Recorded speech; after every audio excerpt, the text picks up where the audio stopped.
Tripunovski dhe Ministria e Bujqësisë në këto 2 vite në vend që t'jenë në shërbim të bujqve janë simboli i skandaleve dhe krimit. Kjo është një pjesë e arsyetimit për interpelancën ndaj ministrit të paraqitur nga opozitarja LSDM, të cilën e arsyetoi deputeti Lupço Nikolovski.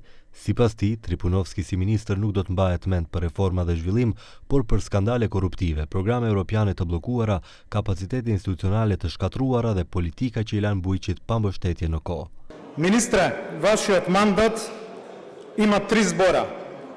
Неисполнето ниту едно дадено ветување, што значи огромна лага кон земјоделците, ароганција на која што се незадоволни токму и овие што колеги ви ја дадоа поддршката, и тоа многу јасно и директно ни го кажуваат, не само земјоделците, и оно што е најкатастрофално, корупција на сите нивоа околу вас.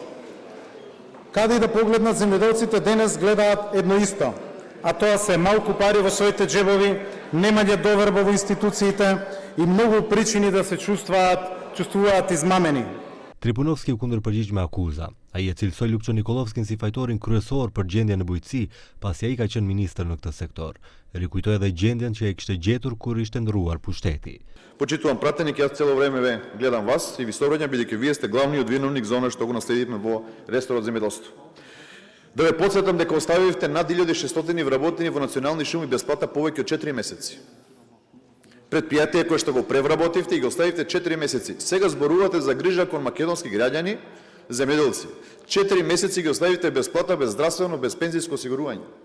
Во АД водостопанство повеќе од 5 месеци оставите повеќе од 500 вработени без плата. Тогаш не ви беше грижа за овие предпријатија, не водевте сметка за тие луѓе. Pas fjalimeve të tyre vijuan edhe fjalimet të deputetëve nga 2 partitë, të cilët akuzuan njëri tjetrin se kush është fajtori për gjendjen e keqe në bujqësi. Sipas rregullores së kuvendit, debati për interpelancën zgjat 1 ditë pune deri në shterimin e folësve të paraqitur, ndërsa votimi duhet të përfundojë deri në mesnatë.